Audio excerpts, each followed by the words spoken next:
Yo, what's going on guys? Tanmay here for Simple Snippets and welcome back to another video tutorial under Operational Research, especially the Network Analysis, CPM and PERT subtopic. And in this video, as the title of the video suggests, we are going to be taking a look at Project Evaluation and Review Technique, that is PERT.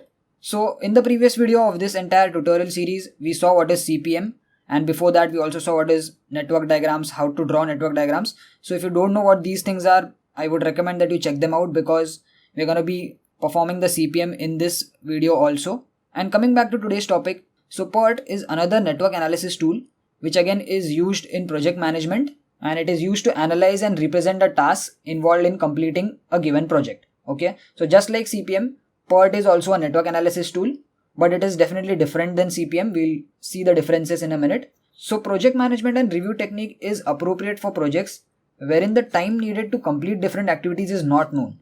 So on the other hand, CPM is apt for the projects which are recurring in nature. So when you already know the exact time for a particular activity in a project, you typically use CPM. However, when you don't know how long or how much time is an activity going to take, then you use PERT. So the key difference between PERT and CPM is in CPM we only have one time estimate for each activity, whereas in PERT we have three different time estimates per activity since the exact time is not known. Okay. Now just to give you a real world scenario, let's say you are into a construction business, okay, and you want to construct a huge building. So that's your project, okay. So obviously in real world scenario, the civil engineer is not going to give you an exact date. So he's not going to say that this building is going to be exactly built in 365 days, right? Because in real world scenario, obviously that does not happen. Sometimes the project gets delayed. Sometimes it might be completed earlier than the actual time. Sometimes the resources or raw materials are not available. Sometimes the manpower is not available. So of course the civil engineers or the contractors are not going to give you an exact date or exact time estimate. So they will always give you a range. So they will say that it will take at least 350 to 450 days. Okay. So something like that. They will give you a range and they will also give you the best possible time and the worst possible time. So if it gets delayed, how much it will get delayed, and if it can be done beforehand, then how much time will it take. So this is where the three time estimates per activity in PERT are given. So typically when we are using the PERT analysis tool or the PERT technique, we have optimistic time, which is denoted by TO or sometimes only O. Then we have most likely time, which is given by TM or M. And then we have pessimistic time, which is TP or P. So optimistic time is the most wanted, that is the fastest time in which the activity can be done. Most likely is the actual time, usually what it takes. And pessimistic time would be if the activity gets delayed, then the worst case scenario is denoted by pessimistic time. So I hope you already know what is activities, what is events. So we've already seen everything in network analysis when we started off with the introduction of network analysis and network diagram. So if you have missed those videos, as I mentioned, I would recommend you watch those videos. So this was just a little bit of theory on PERT. Obviously you'll understand it better when we actually solve the numerical. So let's see a numerical on this PERT technique. Okay, so let me just quickly read out the question. Consider the following table summarizing the details of a project. So we've been given a project and the activities associated with that project. So we have A to J and we have the predecessor activities. So this is something that we've done in the previous videos of network diagram also. So predecessors are which activities which must be completed first before starting these activities. And this is something new. We've been given duration in weeks, but we have three different durations. So we have optimistic time, most likely time and pessimistic time, since we are going to be using PERT tool. Okay. So this is the only difference. In CPM, we have only one time estimate. In PERT, we have three different time estimates. Now, what all things we have to find out? First thing is we have to construct the project network diagram. So this is number one. Then we have to find the expected duration and variance of each activity. So this is number two. We have to find the critical path and expected project completion time. This is number three. And lastly, we have to find out what is the probability of completing the project on or before 22 weeks. Okay. So this is number four. So four sub questions are supposed to be solved. So let's start off with the first, that is the project network diagram. So we'll quickly draw a rough project network diagram because we've already learned how to draw network diagrams. So I'm not going to waste a lot of time. So starting off, you can see that A, B and C does not require any predecessor. So they can start off simultaneously from one event. So I'm going to say this and I'm going to say this as A, B and C. Okay. So this will result in three different events. Now coming to the next activity, that is D. D requires A to happen. So after A, we can have D. So I'm going to say this as D. So for E to happen, we require B. So this is E, and this gives us another event. For F to happen, we require C. So this is how the network diagram currently looks. For G to happen, we require C again. So after C activity, we can have G. You can see for activity H, E and F should happen together. So E and F are at separate nodes, so we have to connect them. So I'm just gonna connect this, write F over here, and then H can happen. I happens after D, and lastly we have J, which happens after H and G. So G is over here, H is over here, we just have to connect them. So I'm gonna connect H to G. So after this J can happen, so I'm just gonna connect J to this location because this is the last point. And this is how our rough network diagram looks like. So this is our network diagram. However, we have to assign the duration values, right? So for that we need to find out something which is known as expected duration. Because what we have been given is, we have given optimistic time, we've given most likely time, and we have also been given pessimistic time. So we first have to find out what exactly is the expected duration. Okay, so we'll first assign the expected durations to all these activities by calculating the formula in this diagram only. So here's how we have to calculate the expected duration. So the expected duration is noted by TE, and it is given by the formula of optimistic time plus 4 into most likely time plus pessimistic time divided by 6. So this we have to calculate for every activity, that is the expected duration. So let's do that for the first one. So for activity A, we have 5 as the optimistic time plus 4 into 6 plus pessimistic time is 7 divided by 6. So this is gonna be 5 plus 24 plus 7 upon 6. So this is gonna be 36 upon 6, which is ultimately gonna give you 6. So you have to write down 6 over here. Okay, let's calculate it for B also. So for B we have 1 plus 4 into most likely, that is 3, plus 5 upon 6, which is gonna give you 1 plus 12 plus 5 upon 6, which is gonna give you 18 upon 6. So 6 ones are and 6 threes are. So expected time is 3. Now similarly, I'm gonna calculate all the values of mean duration for all the activities using this formula. You can pause this video and calculate it yourself, because otherwise we'll waste a lot of time if you go ahead and individually calculate everything. So you have the formula, note it down and calculate all the values. Okay, so as you can see, I've already calculated and noted all the values of expected duration. So we just have to write down all these values besides these activities in the network diagram. So let's do that. So A takes 6 weeks. Now these values are in weeks. It can be in months or years or days also. This is in weeks. So B takes 3 weeks. C takes 4 weeks, and so on and so forth. So let me just fill out all these values. Okay, so we've calculated the expected duration of all the activities. So one part of this question B is done. Now the next thing is we have to calculate variance for each activity. So again, for variance we have another formula, and variance is denoted by sigma square. So it is given by pessimistic time minus optimistic time upon 6 or divided by 6 raised to 2. So let's do this for first activity. So pessimistic time is 7. So for A we have 7 minus optimistic time is 5 divided by 6 the whole raised to 2. So this is gonna be 2 upon 6 the whole square. So if you calculate this on a calculator, this will give you an answer of 0.11. Okay, so let's write 0.11 over here. Now similarly, I'm not gonna calculate all the values because you have a simple formula. Just use this formula and calculate all the values. I'll just directly write down or show you all the values, because otherwise we'll waste a lot of time. You can cross check your answers with all these answers. Just pause this video and do it yourself, or you can simply note them down according to this video. But what is important is these two formulas. Okay, so make sure you buy out these two formulas. Okay, so we've calculated the variance values also, the sigma square values. And if you're wondering where exactly is this going to be used, is it is going to be used in calculating the probability at the end of this video. So definitely we're going to be needing this. But before that, now we've completed first part, that is question A, and question B also. We've calculated expected duration and variance of each activity. Let's move on to the third part, that is find critical path and expected project completion time. Okay, so the first thing that we have to find out is critical path, and only then we can calculate the expected project completion time, because the critical path is the longest path in the entire network, which will give us the expected project completion time obviously. So to calculate critical path, if you watch the previous video, this is going to be very easy. We have to find out two things, that is earliest start time, which is denoted by ES, and latest completion time, which is also known as LC in short. And ES is also known as forward pass, and LC is also known as backward pass. So these two things we have to calculate for every node, okay, for every node or event, and then we have to use this formula, and then we can actually find out the critical path. So we'll see that how we calculate the critical path also. But let's just first calculate ES and LC for each and every node. So let's start off with calculating ES. So when you're calculating ES, you have to start from the first node to the last node. So you have to go from left to right in this direction. Okay. So for the very first node, the ES value is always going to be 0. So this is something that is by default.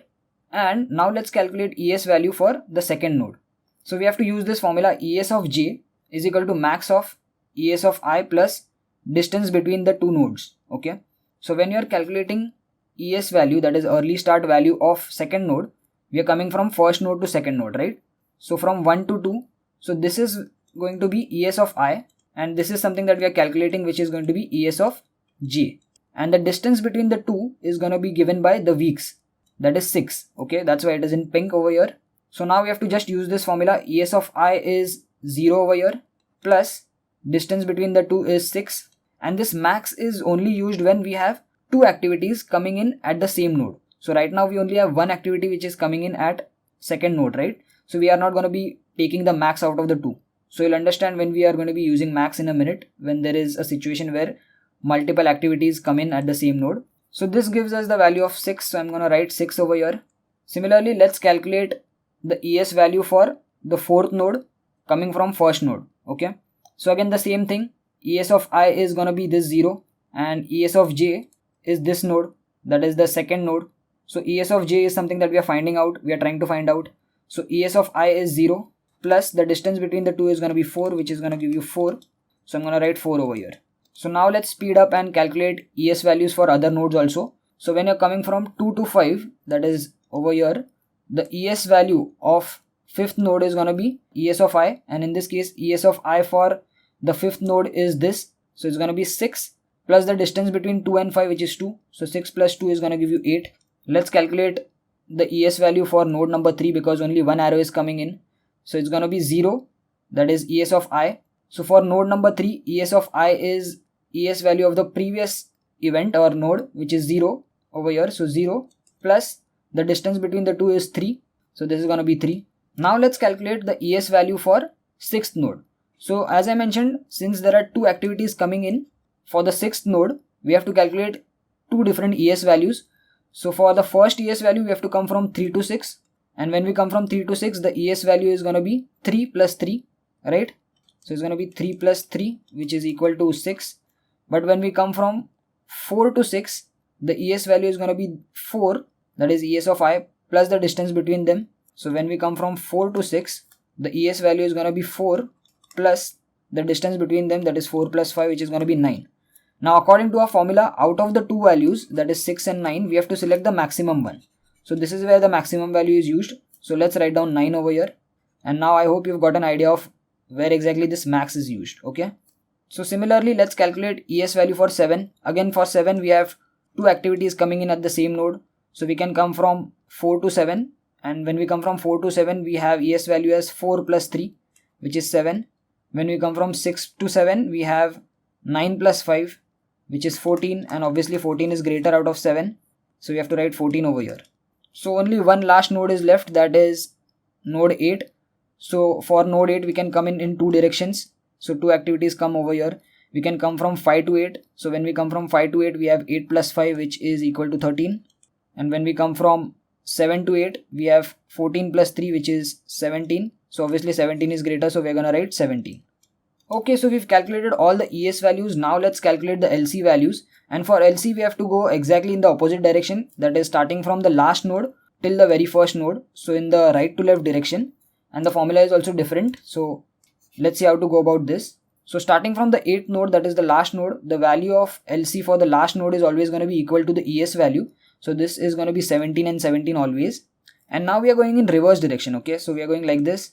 We're going like this. And the same funda applies, that is while going reverse, if two of the activities meet at the same event, then we have to use the minimum function over here. So let's see how to go about that. So right now let's calculate when we go back from 8 to 5 in this direction. So the formula says we have to say LC of j minus the distance. So when you go from 8 to 5, this is LC of j and this is LC of I.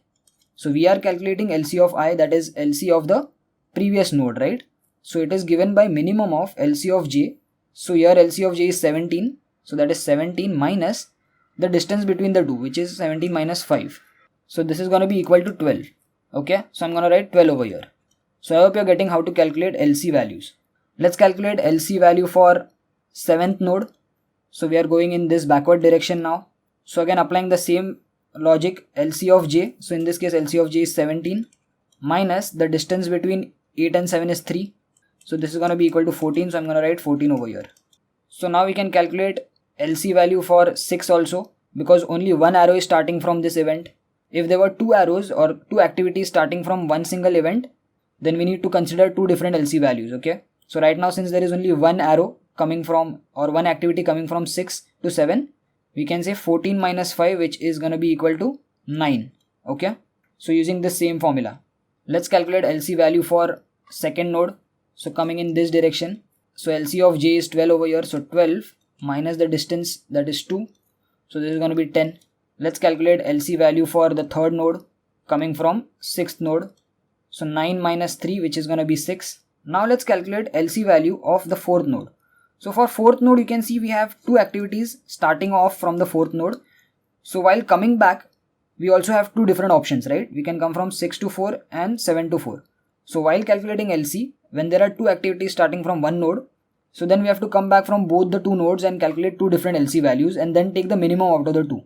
Okay. So in this case, we are going to first calculate LC value when we come from 7 to 4. So when we come from 7 to 4, the LC of I, that is LC of 4, is going to be equal to LC of j, which is 14, minus the distance, that is 3, which is equal to 11. Okay. So this is one value. But when we come from 6 to 4, we have to take LC of j, which is 9, minus again the distance, which is 5. So this is going to be 4, right? Now we have to compare which is the minimum out of the two and not the maximum. So that's what the formula is, and the minimum is 4. So I'm going to write 4 over here. Okay. So I hope you're getting how to calculate LC when there are two different options. We have to take the minimum one. And now calculating the last one, that is the first node, you can actually simply write down 0, but you can use the same logic. We have three activities coming out of the first node. So we have three different options. We can come from 4 to 1, we can come from 3 to 1, and we can also come from 2 to 1. So when you come from 2 to 1, we have 10 minus 6, which is 4. When we come from 3 to 1, we have 3 minus 3, which is 0. When you come from 4 to 1, we have 4 minus 4, which is again 0. So obviously we're going to be selecting the minimum one, which is 0. So that's why 0. Okay, so we've calculated the LC and ES values for all the different nodes. And the way we are now going to calculate the critical path is by three different conditions. So as you can see on the screen, I have put them on the screen. So these are the three different conditions which need to be true, and all of them need to be true to find out the critical path. But if these three conditions are a little bit confusing, the simpler way to find out the critical path is to find out all the nodes wherein the ES and LC values are equal, and that is going to be the critical path. Okay. So by that I mean, let's take the path between 1 and 2. So when you compare node 1 and node 2, the ES and LC value of node 1 is equal, but the ES and LC value of node 2 is not equal.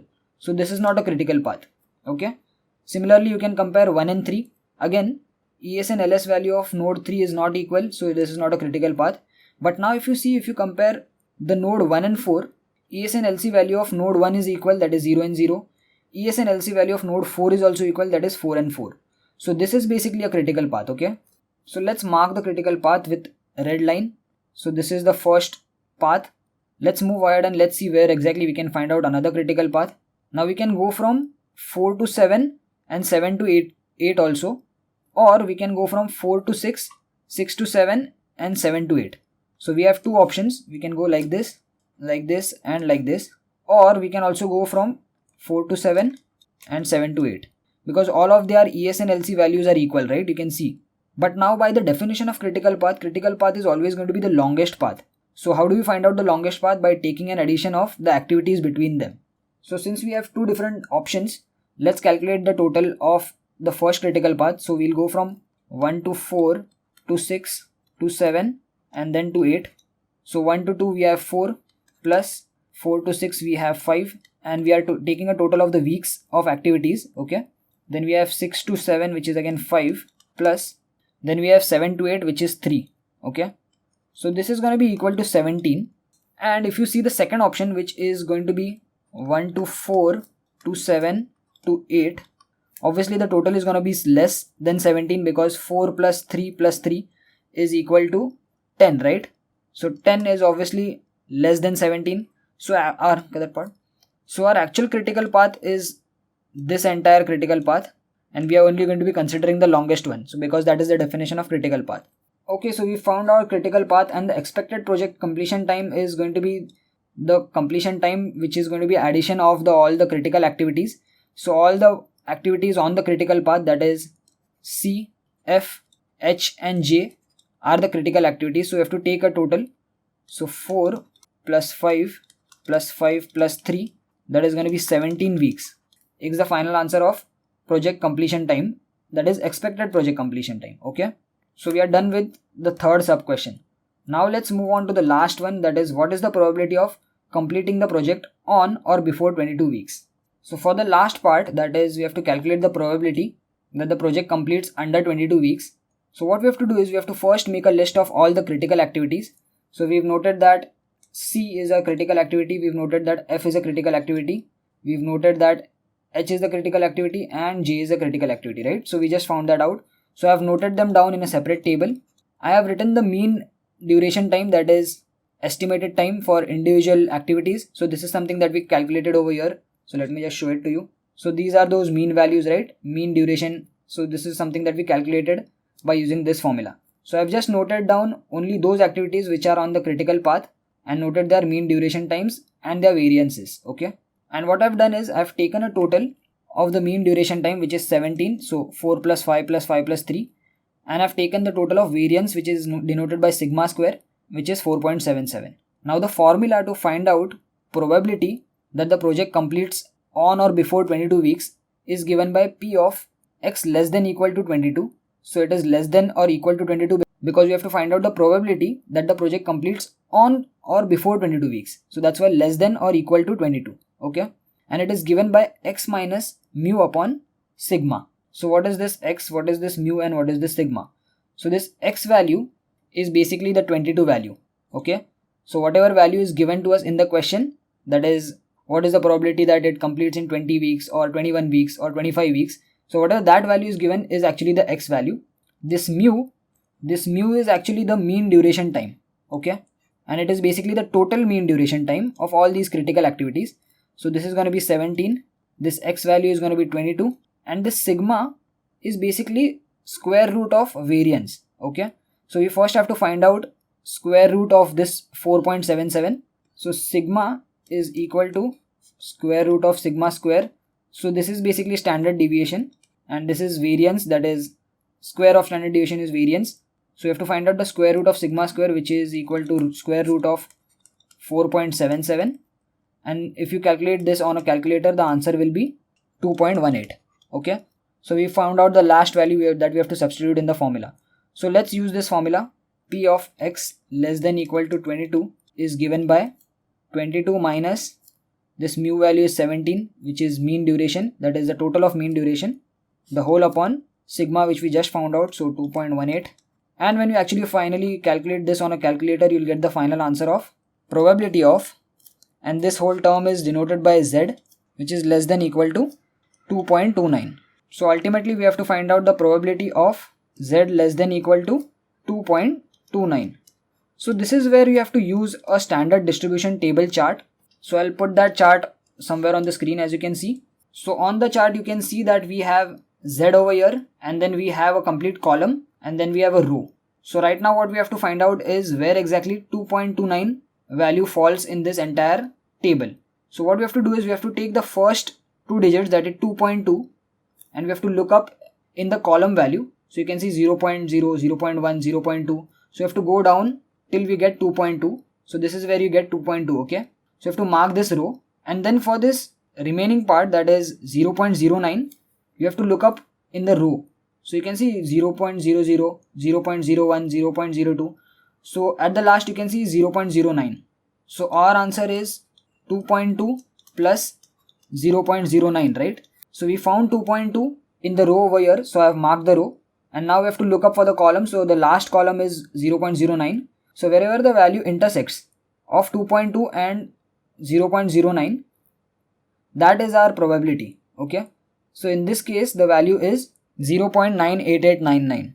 Okay, so this is the probability that the project will complete on or before 22 weeks. And if you're wondering what the standard distribution table is, that is something that you will be given in the question, or you will be separately given the entire sheet. So you just need to know how to use it, and I've just shown it how to use it.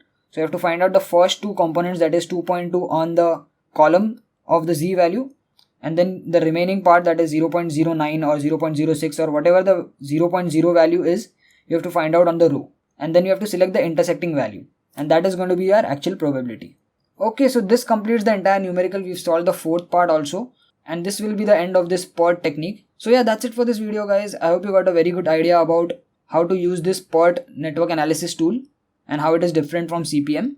So if you like this video, please give it a thumbs up, do share it with your friends. Let me know in the comments how this video was, and if you haven't subscribed, make sure you subscribe on this channel so that you get notified whenever I upload a new video. So thanks for watching. See you guys in the next video.